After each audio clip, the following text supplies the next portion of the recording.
अच्छा, ये शराब पीने वाले जो हैं, क्या कोई दवाई है जो शराब पीने वाले दवाई ऐसी आयुर्वेद में खाएं और शराब छूट जाए? भाई किस किस के घर में प्रॉब्लम है शराब की? हाथ खड़ा करो, आज छुड़वाते हैं, मदद करते हैं आपकी। ये देखो, ये पूरा ये नहीं डरती अपने घर वाले से, उठा दिया हाथ, कहती मैं नहीं, मैं करूँगी छुड़वाऊँगी। देखो मैं आपको बताऊँ इसके लिए क्या है कि जो लोग शराब पीते हैं वो उनके ब्रेन के अंदर घर कर जाती है। शराब जो है, लोग कहते हैं शराब पीने से लीवर ख़राब होता है, ये होता है, वो तो होता ही होता है, लेकिन ब्रेन के अंदर एक हार्मोन होता है जिसे हम सेरोटोनिन हार्मोन बोलते हैं।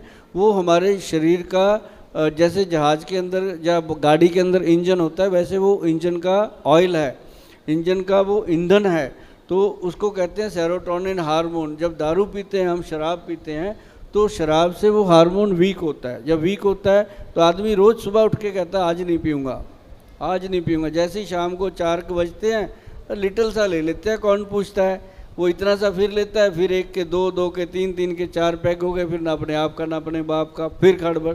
तो मतलब ये चलते चलते 20-20 साल, 25-25 साल जब गुजर जाते हैं तो वही आदमी फिर सुबह भी शराब, दोपहर को भी शराब, शराब पी के बकबक करना, बोलना। तो मैं उसको कहता हूँ ये शराबी नहीं है, ये बीमार हो गया, अब ये बीमारी हो गई। इस बीमारी को हटाने के लिए हमारे जो वैद्य हैं बहुत अच्छी एक औषध बनाते हैं। उसके लिए आपको हमारे से ही संपर्क करना पड़ेगा, क्योंकि उसके लिए घरेलू कोई भी ऐसी चीज़ नहीं है कि उसको शराब छुड़ाई जाए, लेकिन उसके लिए आपको मेडिसिन लेनी पड़ेगी।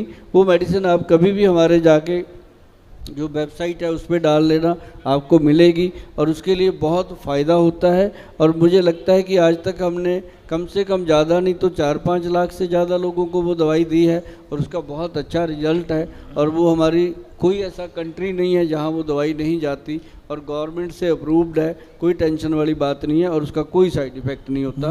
वो मैं लगेगा कि महाराज जी के पास बैठ के मैंने ये बात करी, क्योंकि शराब छुड़वाने का कोई ऐसा नुस्खा नहीं है जो घरेलू हम बना लें। हाँ, एक चीज़ ज़रूर है कि अगर हम उसको अजवाइन का पानी डेली वो आदमी लेना शुरू कर दे, अगर वो दिल से छोड़ना चाहता है तो शाम को अजवाइन उबाल के उसका पानी पी ले, और उसके बाद कोई मीठा घर में हो, गुड़ हो, गुलाब जामुन हो, कुछ भी ऐसा मीठा खा ले। तो मीठा भी एक ट्रंकलाइज़र का काम करता है। तो जो ट्रंकलाइज़र का काम होता है उसका थोड़ी देर के लिए मूड चेंज हो जाता है कि छोड़ो आज नहीं पीते, तो उतनी देर में उसको खाना खिला दो, तो मुझे लगता है वो आदमी बच सकता है। अदरवाइज़ शराब छोड़ने का जो सिस्टम है उसके लिए दवाइयाँ देनी पड़ती हैं, मेडिकल हेल्प लेनी पड़ती है।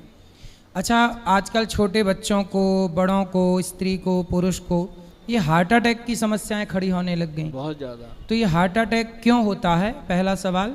और यदि है ये बीमारी तो क्या इसे आयुर्वेद किस तरह से ठीक कर सकता है?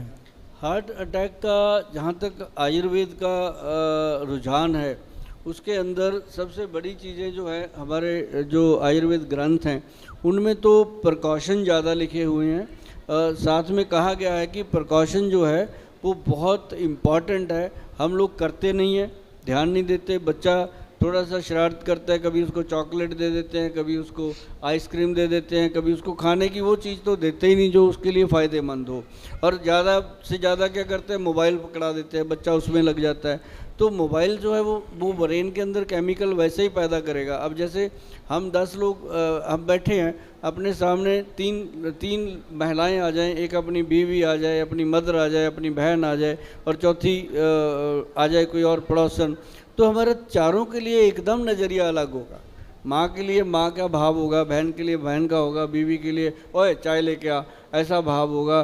तो जो पड़ोसन होगी उसको इधर तो देख के छोड़ देंगे, मतलब अपना जो भाव है वो बदलता है। ऐसे मोबाइल देखते देखते भी महाराज जी चेंज होता है कि हमारे दिमाग के अंदर केमिकल पैदा होते हैं। तो एक मैं आपको एक एग्जांपल बताऊं महाराज जी की, ब्रेन के अंदर केमिकल जब पैदा होते हैं तो उसको कोई बचा नहीं सकता।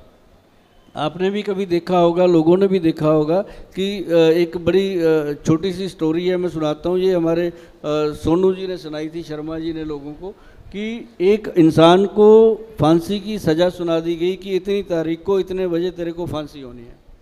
तो 2 दिन पहले उसको डिसीजन बता दिया गया कि फांसी तेरी कैंसिल हो गई भाई, तेरे को कोबरा का जहर से मारा जाएगा, कि सांप लड़ाया जाएगा तेरे को।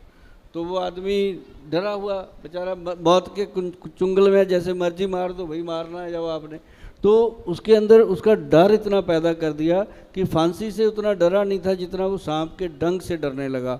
तो उसको इतना डर, ये सच्ची कहानी है अपने देश की, सच्ची कहानी है। तो उसको मतलब जब टाइम आया उसको बताया गया अभी 1 घंटा रह गया, कुर्सी पे ऐसे बिठा दिया उसको बांध के, 1 घंटा रह गया, फिर घंटे के बाद बोला आधा घंटा रह गया, अब 10 सेकंड रह गए, 1 सेकंड रह गया, आधा सेकंड रह गया, अभी हो गया, ये आ गया कोबरा, उसको पिन चुबो दिया गया, सिंपल पिन। तो पिन चुबो दिया गया तो उसकी डेथ हो गई पिन चुभोने से। और जब उसका पोस्टमार्टम हुआ तो ब्रेन में से कोबरा का जहर पाया गया। तो ये अपनी सोच जो है ये बहुत बड़ा काम करती है। आपका थॉट हमेशा, हम हमेशा कहते नहीं कि खुश रहो, हर हाल में खुश रहो, हर फन मौला बन के रहो, तब जा कर के अब ये चीज़ें ठीक होने वाली हैं। और अपने आप को पूरा ध्यान रखो। महाराज जी के पास आप आते हो, मैं तो समझता हूँ आप धन्य हो, हम तो कभी कभी आते हैं। इसलिए कहते हैं जैसी दृष्टि वैसी सृष्टि। आप जैसा सोचते हैं वैसे आप हो जाते हैं। अच्छा सोचेंगे आप अच्छे हो जाएंगे, आप बुरा सोचेंगे आप बुरे हो जाएंगे। इसलिए अच्छा सोचिए।